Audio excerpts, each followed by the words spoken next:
There are often two views of Africa. Heaven, where we see the silhouettes of women carrying the large casseroles on their heads, snow-capped mountains and mighty rivers, thundering falls and gigantic rainforest, and wetlands teeming with wildlife and beautiful palm-lined beaches, or the world's warmest hospitality and open-air markets. Or hell, children with swollen bellies or eyes full of pain and suffering that breaks our heart.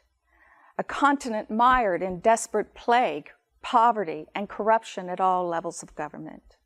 Africa, a land where drought brings starvation to millions, a land where malaria and AIDS and now Ebola threatens to wipe out much of this generation and make orphans of the next. Africa, a land where dictators rob their citizens and in which bribery is ordinary business. It is a place that has been deeply harmed by international aid. Well-meaning philanthropists and people of faith have often unintentionally added to these problems. Africa is a troubled continent, and any expression of hope must honestly face the very real tragedies and confront the challenges ahead. The question is not, what is the problem or what needs to be done? The question is, who should address the problem and how should it be done? How do we provide a hand up and not a handout that creates dependency and lack of dignity? How do we respond to our faith-rooted ethic of compassion and at the same time discourage a culture of dependency that undermines a person's dignity?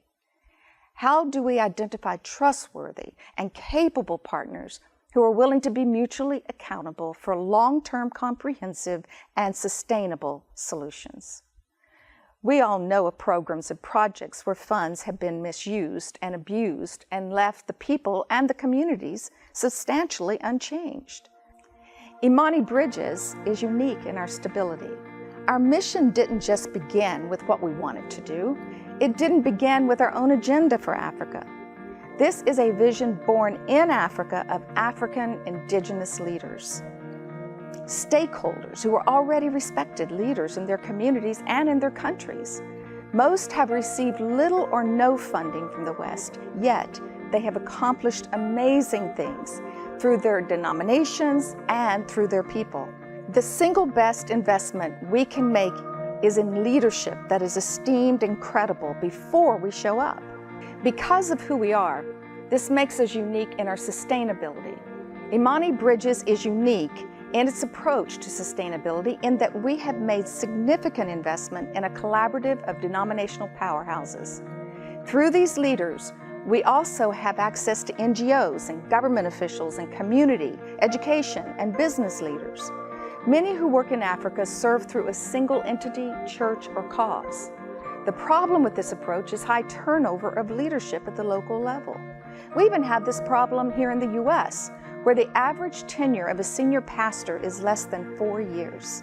Rapid turnover forces missions enterprises to start over and over again, hoping that the new leadership will buy into the vision, and if they do, having to repeat all the training and capacity building that was invested in the prior leadership. This can be a costly, frustrating process. With Imani Bridges, the vision is held at a higher level. African denominational leaders bought into this vision. Not only does this provide greater stability, but it moves away from the fragility of having a single carrier of the vision. This approach creates networks of visionaries. Our ultimate goal is to assist these leaders in developing under-resourced individuals, communities, and even nations to achieve a high level of self-reliance where they are able to plan their own livelihood and have the ability to help others. Imani Bridges is unique in its diversity of its partnerships. Our partners come from a cross-section of denomination, tribe, and socioeconomics. Breaking down these walls that separate people helps to build bridges for lasting cooperation. The cooperation between these diverse networks results in exponential growth and true transformational development. I recall also the beautiful feeling I had while we were meeting, the Imani Bridges were meeting, and several denominations were present. different faces, different backgrounds, different beliefs, different theological understandings, and yet everyone was willing to lay all this down for us to work together, stay together, relate as one body, and influence and transform a particular place we had chosen. It was a beautiful feeling. I just imagine what Jesus would be thinking when he prayed that prayer in John 17, that the church may be one. That was a picture I saw, and it brought tears to my eyes. Finally, let me say Imani Bridges is unique in how we get things done. Imani Bridges provides a joint identity and infrastructure needed to work together. However, the choice of projects, expertise, and the majority of the manpower comes from local leadership. Initial funding is provided by the primary sponsor of each project and supported by the others. The primary partner is also responsible for ongoing support and sustainability of the completed project. That's Imani Bridges, a faith-rooted and values-driven collaborative that is providing innovative solutions to global chronic problems where each individual, church, organization does its part, each doing what they do best.